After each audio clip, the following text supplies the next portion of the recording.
I don't know, mental health is an interesting topic and subject for me. It's not really been something, I've personally struggled with too much in my life, but there's been a lot of people around me for whatever reason who've gone through, various level of struggle when it comes to mental health. And just from observing that and, trying to be there for those people, just having those people in my life, I think there's three main take-homes or three main things that I've really discovered when it comes to things to do with mental health. Number one is that everything's on a spectrum. It's never as black and white as we try to make it seem, or as, it's being portrayed as. Things like, manic depressant, anxious depressant, or bipolar, or multiple personality, or split personality, These are all interchangeable sometimes things, and I don't think anyone ever is too much on one extreme or the other extreme of any one thing.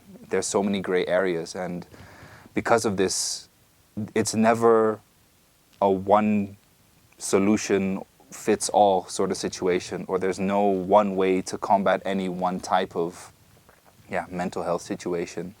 I think we still have so much to learn and such a long way to go, and all things mental health are so dynamic.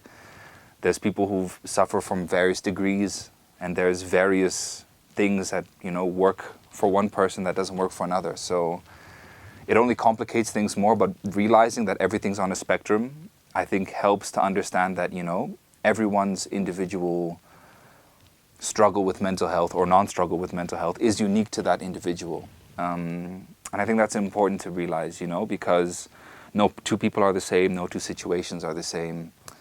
I think another thing that I've really come to realize and learn when it comes to all things mental health is that upbringing really has an important role to play. Again, because there's no, one formula fits all and it's all in a gray area. There's some people who are born who just, for whatever reason, something just didn't click or some neuron didn't connect as it may have been intended to, and then some things are just flipped in the brain and some things aren't wired as other people are.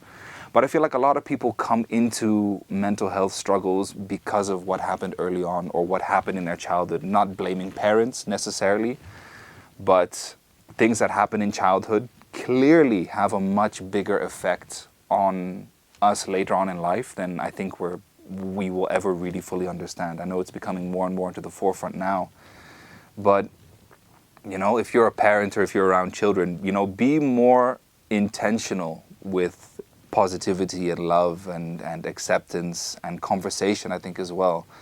I think any forms of, negligence or struggle or misinterpretation or misunderstanding signals and things early on in life, unfortunately, causes people later in life to sometimes just really struggle and really go through it. And these are things that people hopefully work through at some point in their life. But again, it's all on a scale. There's no one way to combat mental health. There's no one way to get over whatever we may be dealing with. And I think we need to be a lot more intentional. So parents, teachers, guardians, mentors, towards how we mold the lives of children and how we give them attention and the kind of attention we give them. And we need to be more, I think, deliberate with the words that we use and the phrases that we use. I mean, I was talking to a friend the other day who had a friend who was calling their child an idiot once in a while, And we may say this out of anger sometimes,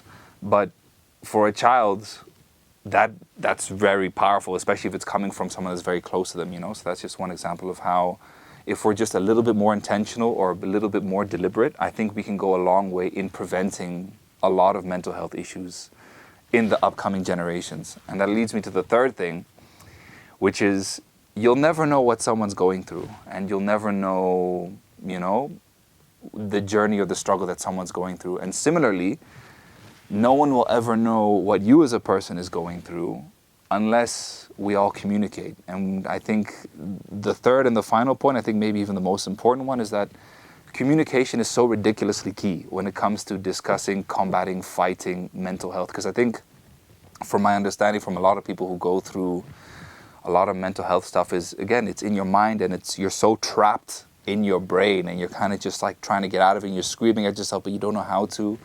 And there's like a shame aspect to it and there's a stigma aspect to it. But I think the sooner we all allow ourselves to speak more about it, to be more open about all things mental health, then also there, be it children, be it adults, you know, it'll go a long way towards getting people the help they need, getting people at least to speak about what they're going through, to kind of just lift that weight off their shoulders that way.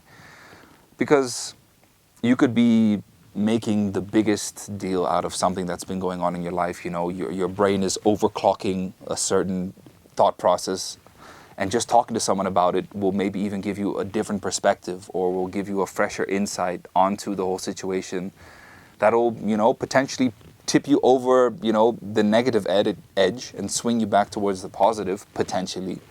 So conversations are important. Talking is important. Not just talking to others about your own mental health, but, you know, checking on the people around you. How are you doing? Are you doing okay? And then being intentional in following up on those questions. I know we all got jobs, we all got work, we're all busy, but make time for those people that matter. You know, make time for the adults in your life, the children in your life, everyone around you, and take it as this is a unique individual. Whatever they're going through is potentially unique to them, and show them some grace. And then who knows, hopefully we can fight this thing and get to a place where we're all generally, hopefully, happier.